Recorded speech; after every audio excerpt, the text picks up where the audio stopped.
All right, I don't know what time it is on your clock, but I know what I'm getting ready for. It is time for the Professional CISO Podcast with David Malicoat.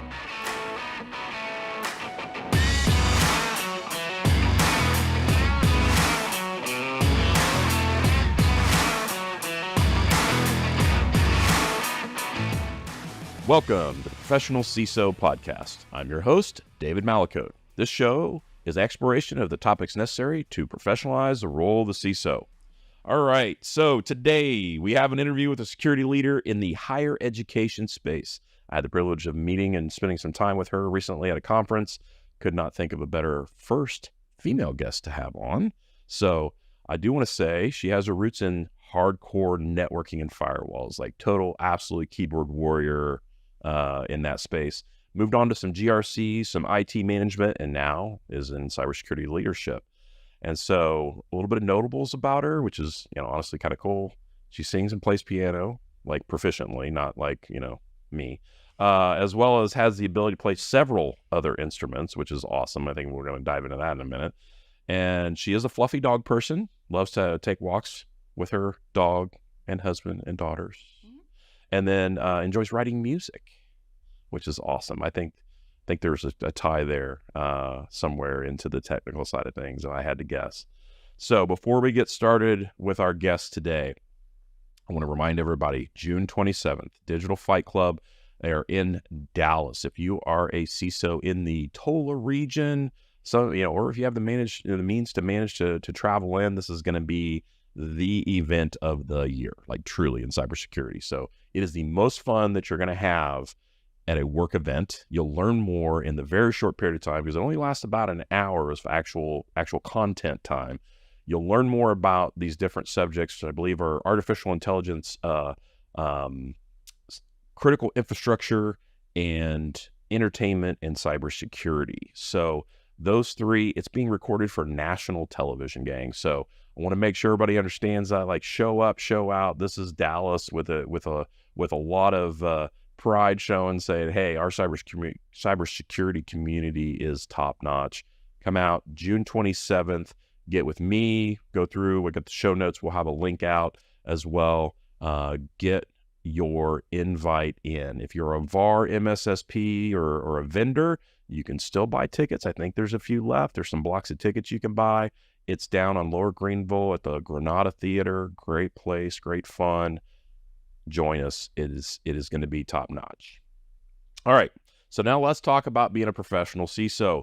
In today's episode, our guest is Cheryl Nifong. She is the CISO at the University of Texas at Arlington. She's held positions at Texas Health Resources, the City of Fort Worth, and at Checkpoint Software. Everyone, please welcome Cheryl Nifong. Thank you, David. I appreciate you having me on your talk show today. Love it, love it, love it. All right.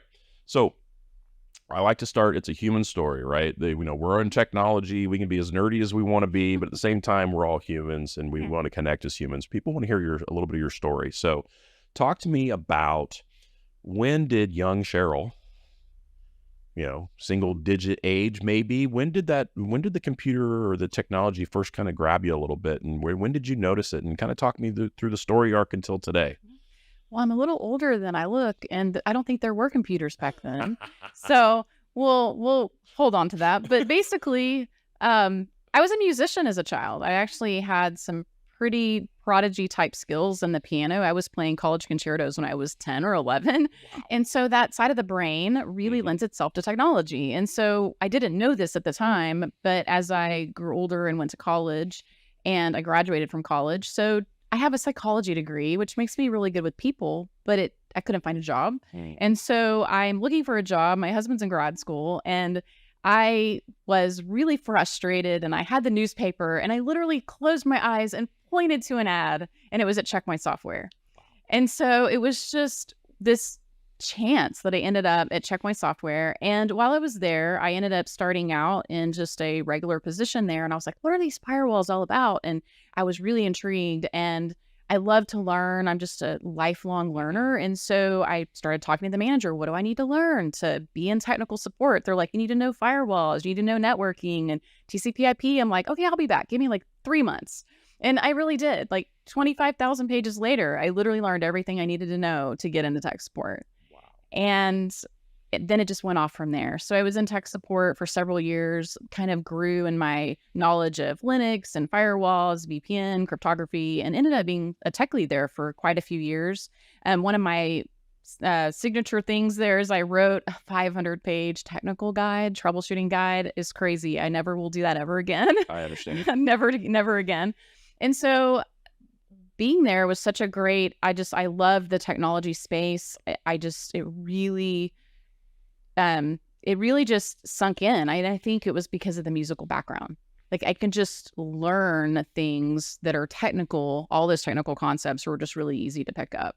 And so I had been there for 10 years and I really just wanted to move on to really being able to manage security in an organization. And so that was really my driver for moving to a new company. And so I really got to put all those skills into practice, right? And so I moved to the city of Fort Worth and helped manage their operational security, managed all their checkpoint firewalls, and then learned everything I could about networking and really helped to do some really great things there. One of the things that we did was create their EOC for all of the county, which was really great. We did it from the ground up. So I learned all the networking things. And while I was there, I had a chance to move into GRC. And so it was definitely a risk, but I really wanted to learn that space as well. And so we started a whole new business unit. And so I was one of the analysts in there that started the GRC program there at the city of Fort Worth. And so it was a really great run there. And then I just happened to meet the CIO one day at church, and I was talking to him and he's like, "Hey, I work at a healthcare and we have GRC positions open." And so after getting connected with their CISO, it was just a really good fit, right? And so I went into Texas Health as a senior GRC analyst. And from there, I really learned the ropes all about governance, risk and compliance, doing risk assessments. And I think it was there that my leadership abilities were very evident to the CIO and the CISO. And I went through enormous leadership training development. I went to Dale Carnegie, which I highly recommend. It's awesome. It really catapulted my leadership skills. And so from there, we tested an ISO program where I was the ISO for some of the regional hospitals. And so I learned how to run my own security council and go in there and teach security practices while at the same time doing risk assessments. I wore a lot of hats. And while I was there, one of the hospitals took notice. And so I ended up moving into an IT position, an IT manager position at one of the hospitals. And that was, wow, one of the funnest, one of the most frustrating and learning opportunities I've ever had in my career. It allowed me to see security from the other lens, from the customer's lens. Right. I can't do that. We can't do that security control, but here's what we can do. Like you really begin to look at your footprint and realize what it means to the customer from a security perspective and what an opportunity that was for me. And so from there, I ended up being offered a position at UTA as their GRC manager. And then the ride began. And so from, I really enjoy the GRC space. I would say that I have more expertise now in the risk management area, but my leadership journey really catapulted when I came to UTA.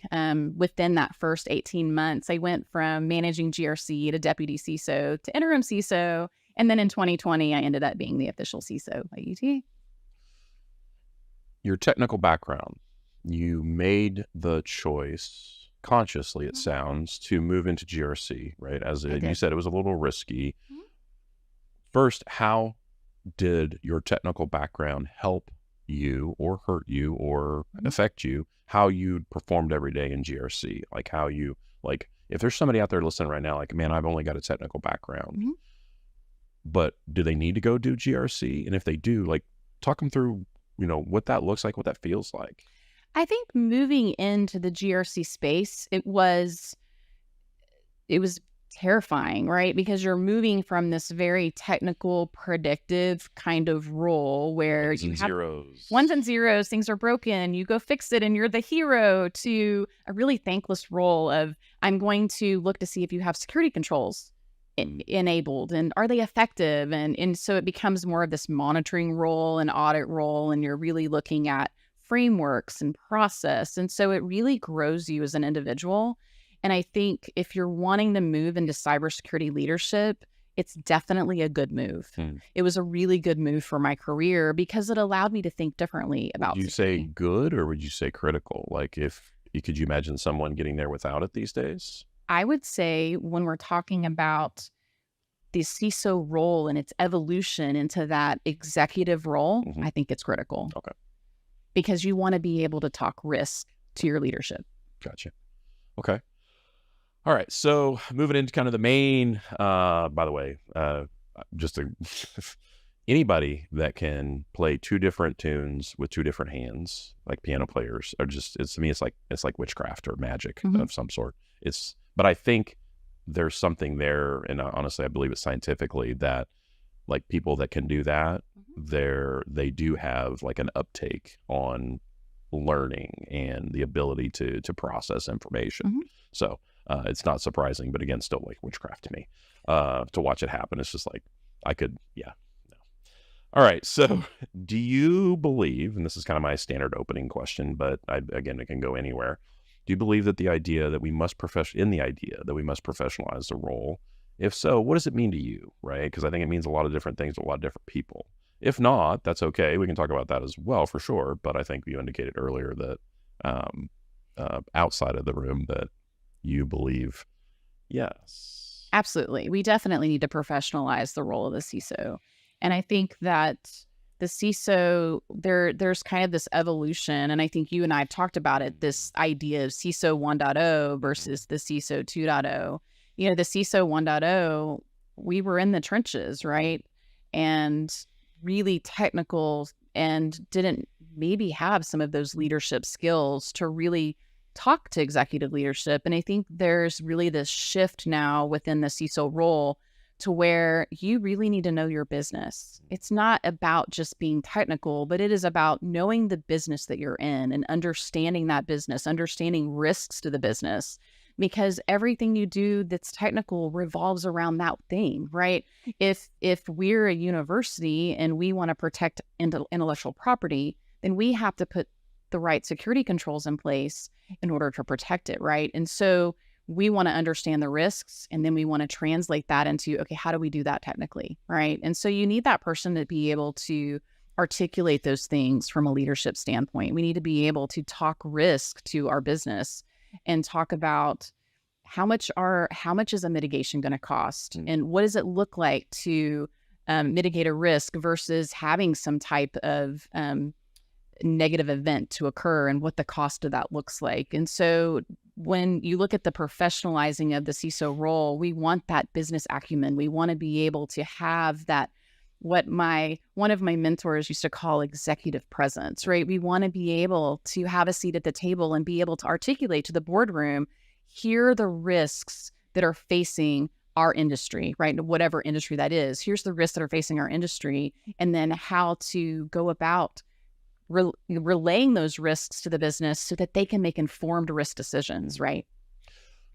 One of the kind of hallmarks that I've ascribed to CISO 1.0 is the business attitude of, you got this, right? Right. We're good. Just tell me we're good. Don't tell me anything else. Tell me we're good. Right. Yeah. And so, and I think it was Einstein, if you judge a fish by how well it climbs a tree, it's going to think it's an idiot, right? So I think we're seeing that process kind of play out in real time for CISOs, where we've been judged by this idea that everything's okay. And that's just been that's been the remit, right? And now all of a sudden, within the last year, 18 months, maybe even 2 years, on a steadily increasing basis, now you're expected to be this full executive, right? Like, we need more from you. And I'm not saying we're struggling, but I don't think we're moving as fast as maybe the demand is being placed upon us. Can you talk about that a little bit from your perspective, your journey? Like, at what point were you a 1.0 at one point, and you knew that? Like, there it was. What has that transformation for you been like? I think because I got into the GRC area early, that I really, we talked about this when we first met, that I kind of landed in the 2.0 space. realizing that, and I think some of that is my personality. I mean, I really am a strategic thinker. And so I took something that was natural for me, those technical abilities, but then I paired it with what's really natural, just being able to talk to people and relate to people and communicate with stakeholders.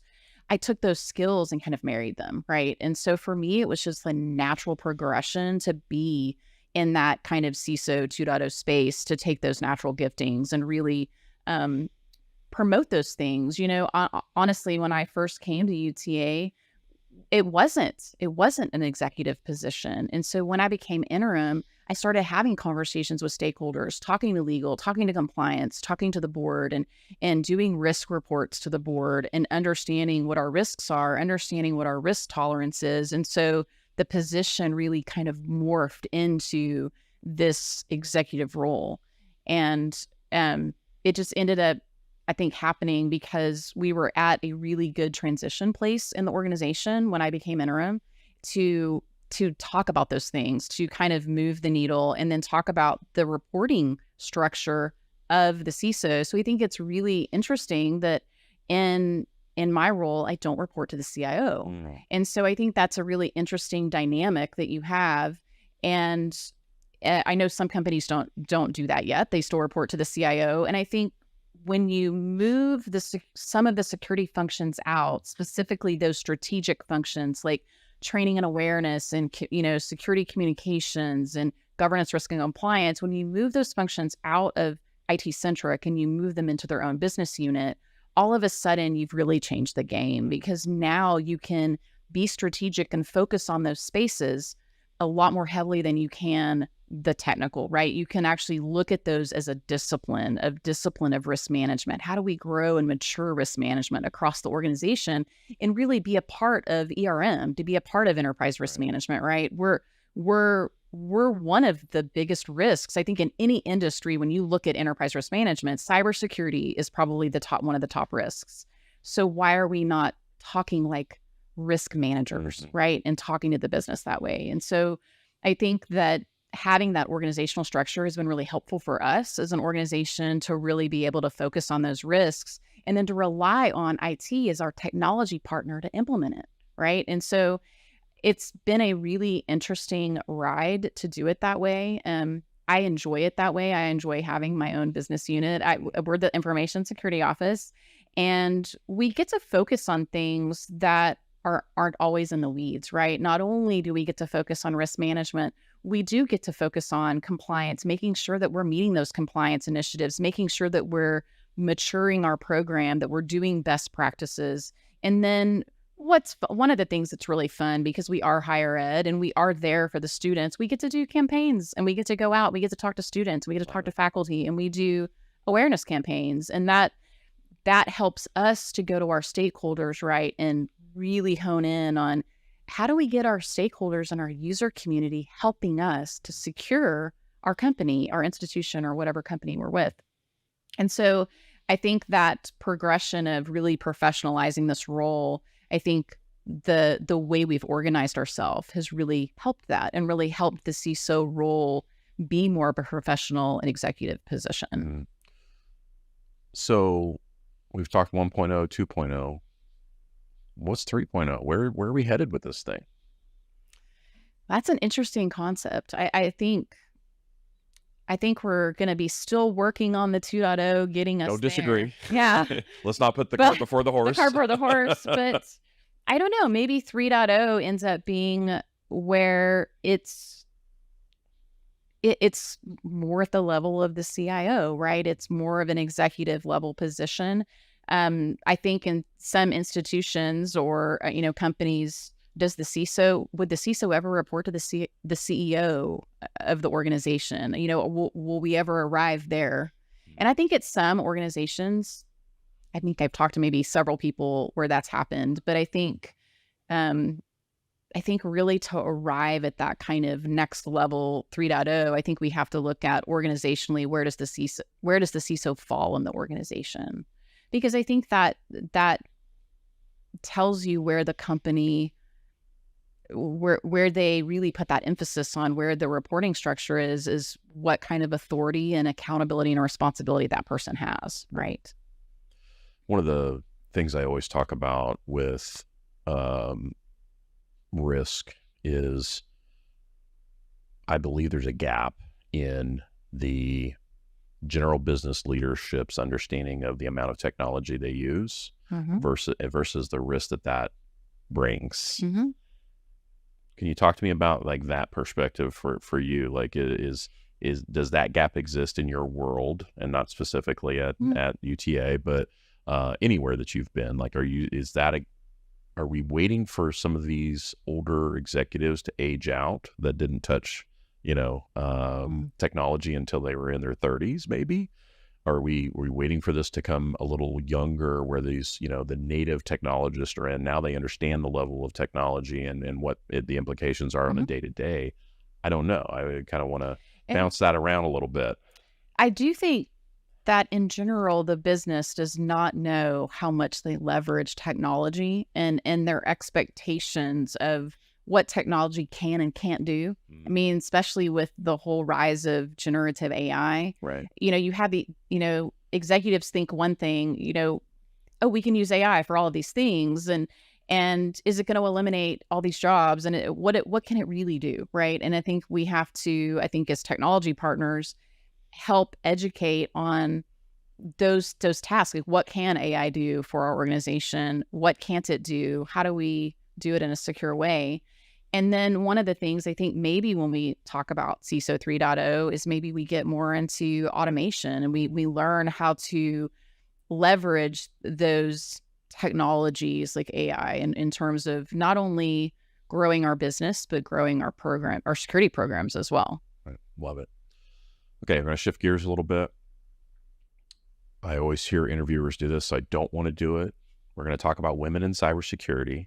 I don't want to immediately just, put the straw man in front of you or anything like that. So talk to me about your view of women in cybersecurity today, right? Is there a problem? I think we already agreed there is. It's, pre-recording. What does that look like to you? And let's talk through that piece of things, because obviously you've achieved what you've achieved, and by no small, struggle, let's say. There's been challenges around that. So I definitely want to dive into that and get a successful woman's perspective on how we make this what it needs to be. Sure. I think I want to dive back into maybe when I was at Checkpoint.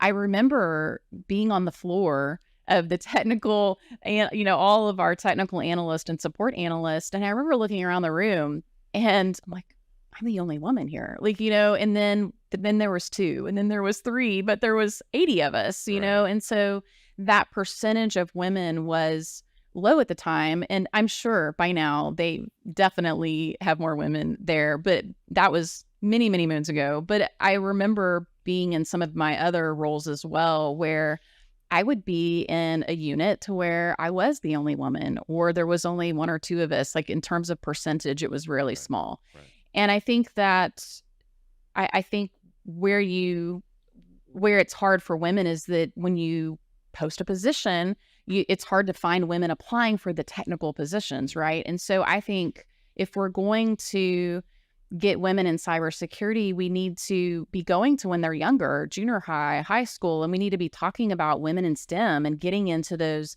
engineering fields, and really looking at girls, looking at their skills and really helping them get into those science and technology areas, right? And to really work on programs for that. And so I think that is definitely something that I'm interested in at our own institution, at some point being able to partner with businesses right in the area, partner with schools, partner with our own faculty to create what I would call a talent pipeline. We really want to really foster an environment to where we are a destination for women who want to go into a cyber field, right? And so I definitely would love to be looking at that type of programming and ways that we can attract women into the cybersecurity space.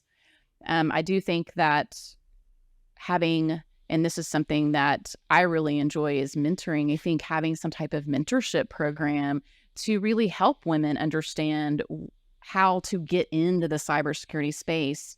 And I'm here to tell you that you don't have to necessarily be you don't have to be that super technical person to be successful in cybersecurity. There's room in cybersecurity for so many different talents, right?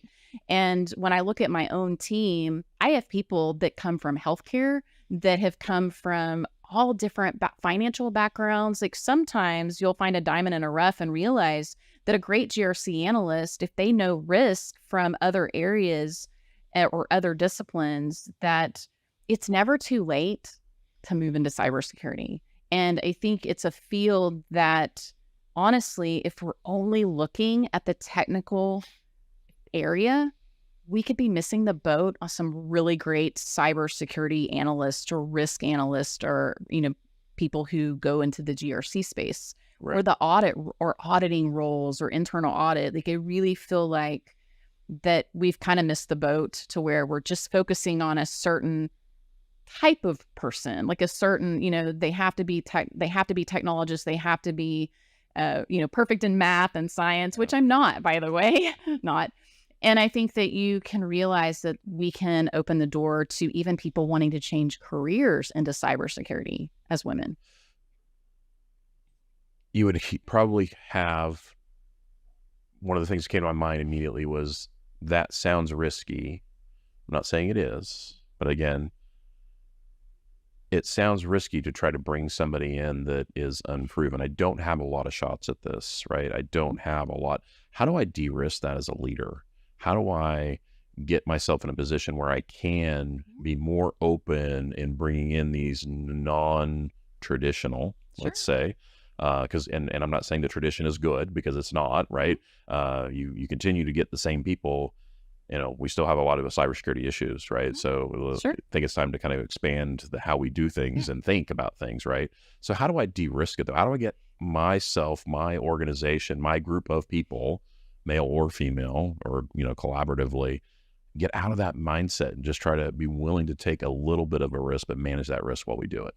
I think one of the best ways to manage the risk is some type of intern program or some type of volunteer program. And so I'll give you an example of, it's not where I'm at now, but in another position of leadership that I was in, I had a young man come to me. He kept trying to get a meeting with me, very persistent. He was really young, and he was really wanting to move to IT, really wanting to move into the IT space.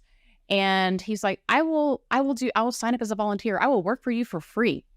And if he ever listens to this podcast, he'll know who he is. But he worked for me as a volunteer. He was an approved volunteer for the company. Wow. And worked for me for almost a year as a volunteer while he was doing his other job. When his other job was finished, he would come and he would put PCs together. He would, install operating systems. And, obviously he was a vetted volunteer. So we did all the things that we needed to do.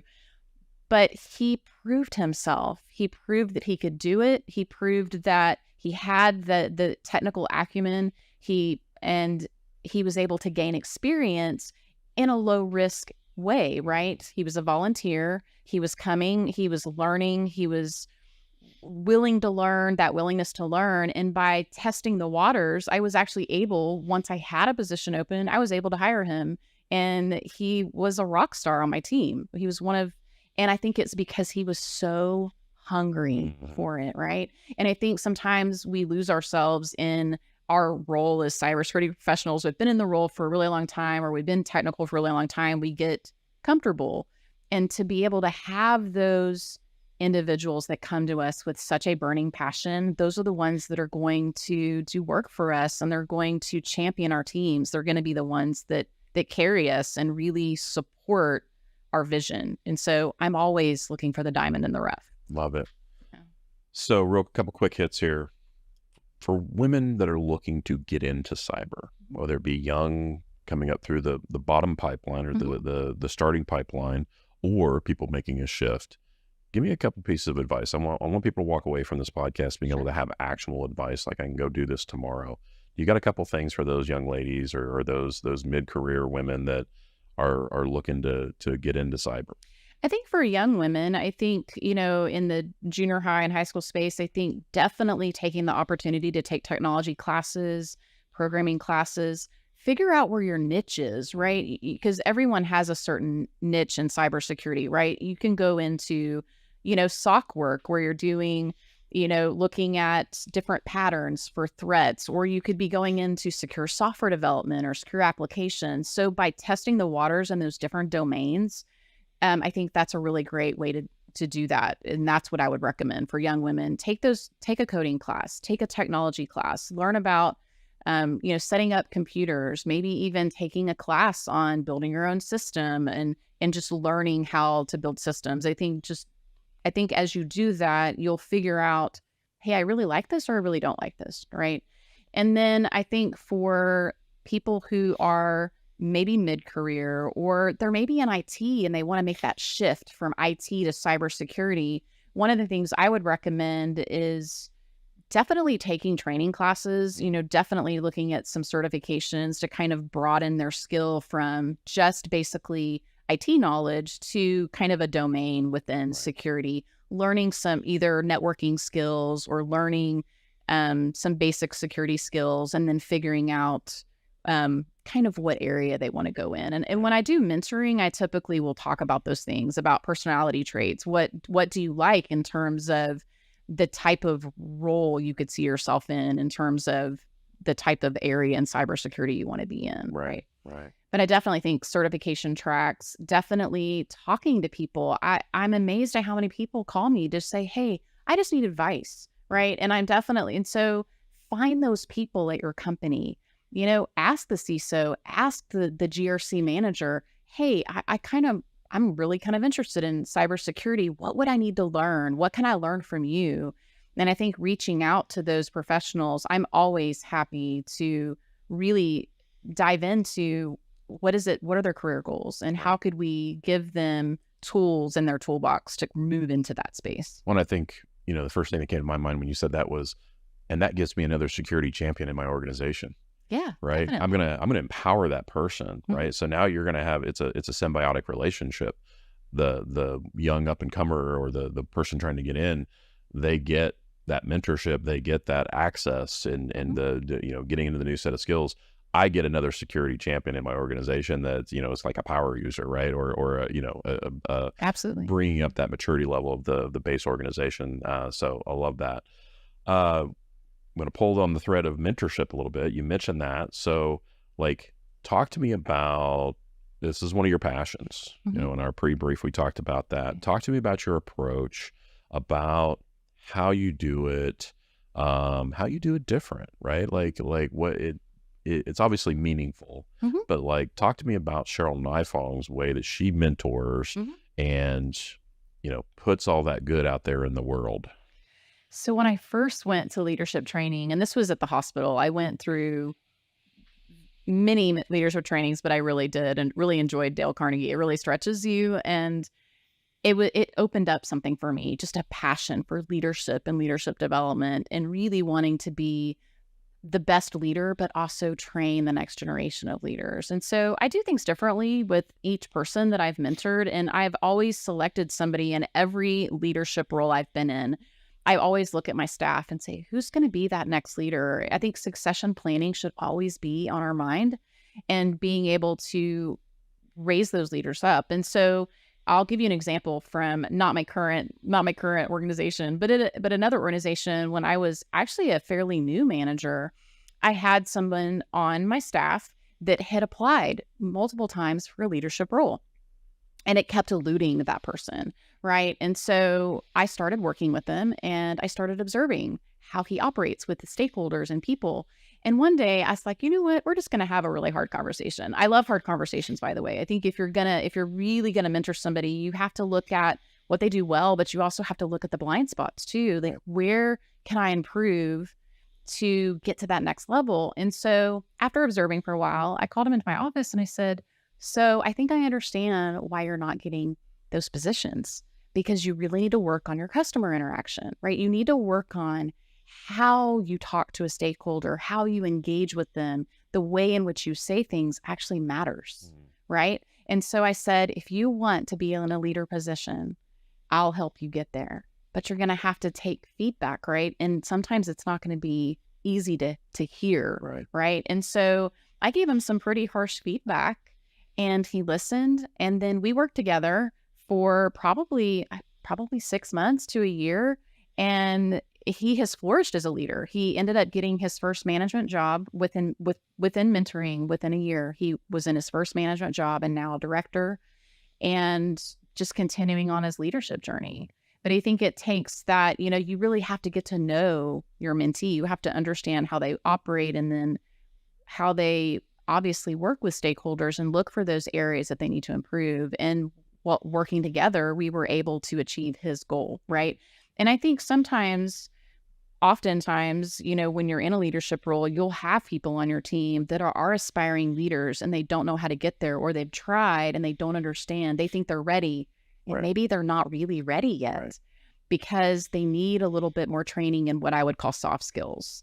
They need to learn how to do presentations. They need to know how to address a board. They need to know how to be able to articulate a risk to a stakeholder. And so I think that giving my staff those opportunities to grow is a tremendous opportunity for them. And so I'm not the only one who does presentations. I often give opportunities for my staff to step up and do presentations, because I want them to have those opportunities to lead where they are, because you don't get a manager position and become a leader overnight. You lead a long time before you end up with the title often. Absolutely. Right?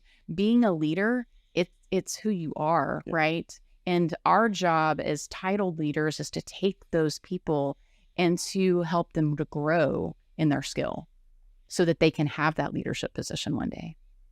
Couldn't have said it better myself. I love it. I obviously aligned on that. So kind of the final big topic here, let's talk strategic leadership, right? So one of the things, again, in our pre-brief that we talked about, and that impresses me, you made your position what it is today. You elevated it to an executive level. At the same time, having to have your team take care of all the details. So kind of talk me through your views on strategic leadership. How do you keep yourself out of the weeds? How do you move into the weeds and back out of the weeds when you have to? Talk me through Cheryl Nifong's Strategic Leadership 101. So I always tell people when they come to me, and it's interesting because when I'm in my technical role, I had to be very attention to detail, but that does not come natural to me. I'm not a detail person. I am a 30,000 foot view person. I always see what's coming, and I always see the big picture. And I think when you're a big picture person, being able to take that vision and to create a roadmap for people to follow. I always think about, and it's kind of a Bible thing, but where there's no vision, the people will perish, right? So we have to have vision in our institutions and in our corporations. People need something to follow and believe in and to find purpose. And so as a strategic leader, my job is to create that vision and to create that purpose so that each person on my team, they know how they fit into the bigger picture. Because that's when it matters. We want everyone in our company to know that their work matters.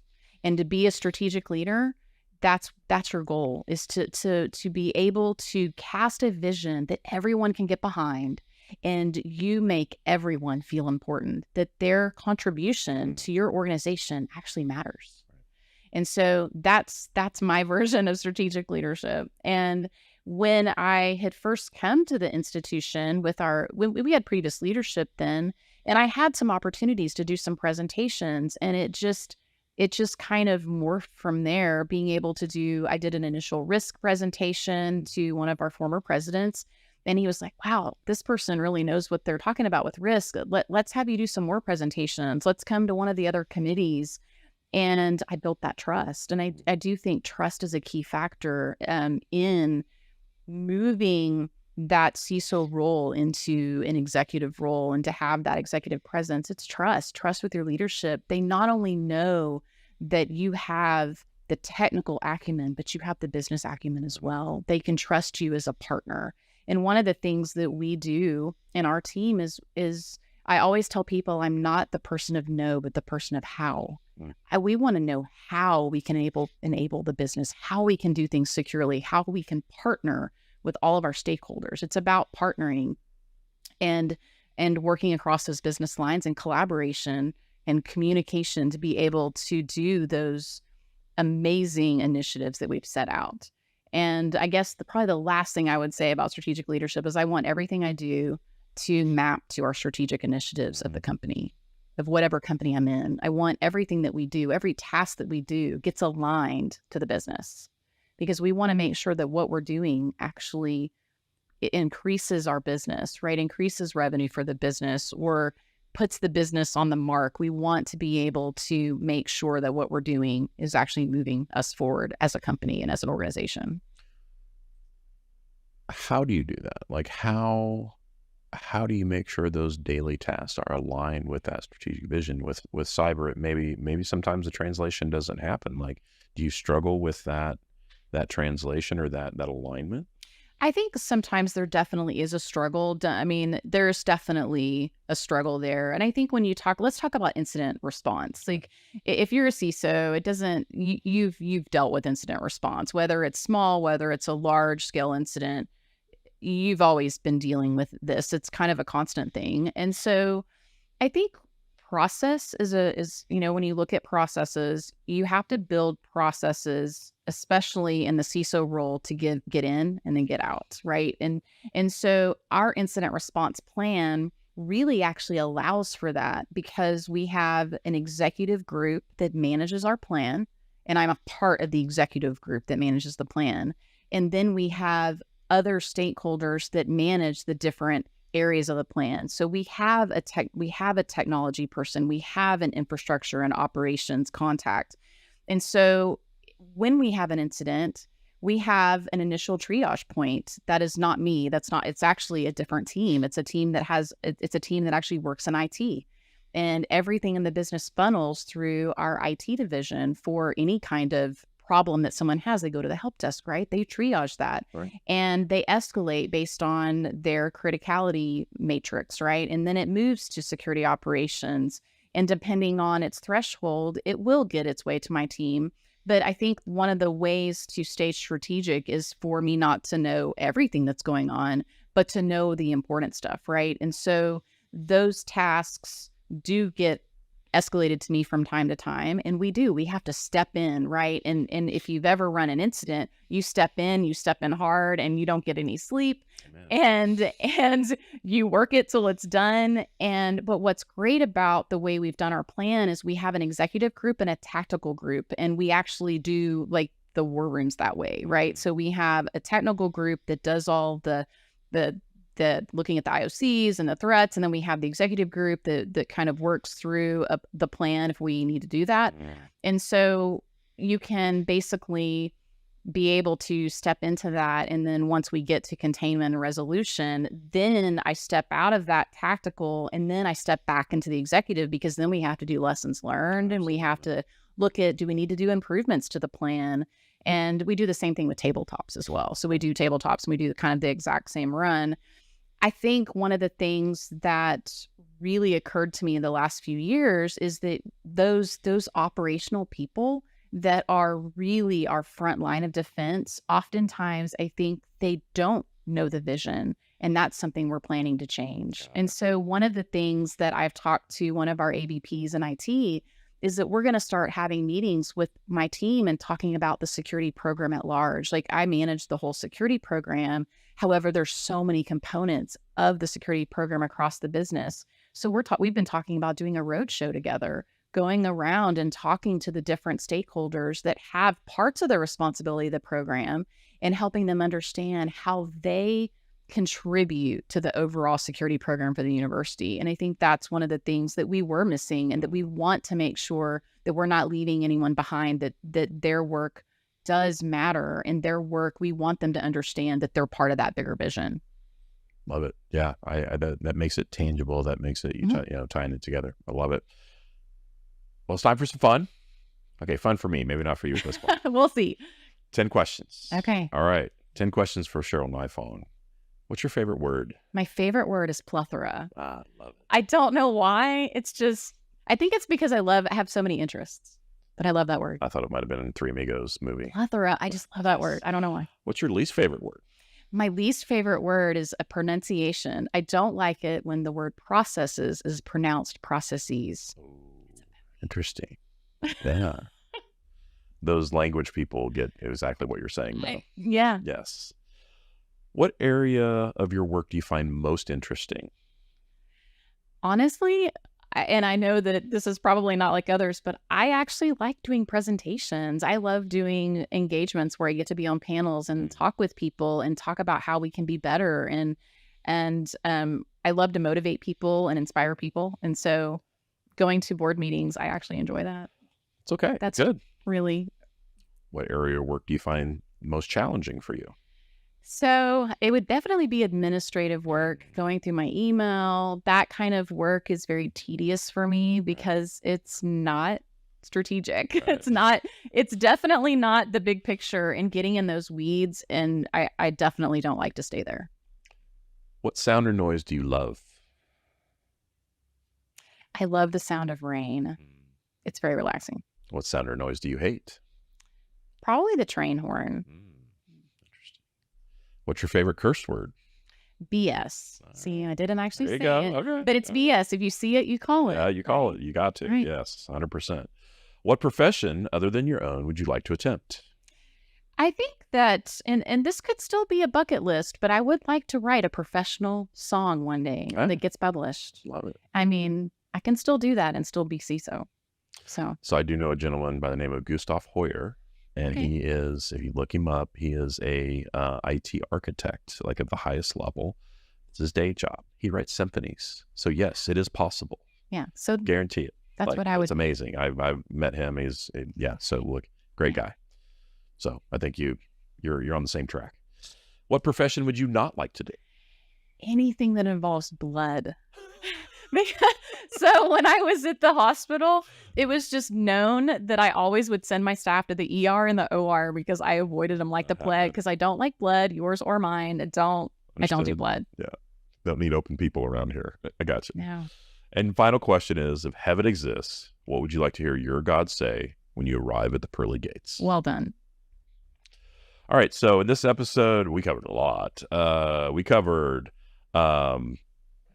what does it mean to be a professional CISO to Cheryl Nifong. Love that. Talk about women in cybersecurity. I think that's a key area that we need to address from all the way from the bottom up to the top, right? I think we need to have, we as an organization, an industry need to do better at not just with women, but with people that think differently, are differently than we are. We need to make our industry more accessible. There's way too much gatekeeping. That's just, I mean, to me, it's ridiculous because we have superpowers that come with people that think differently than we do. And it's amazing to me that we somehow managed to just cut all that off. It's kind of crazy.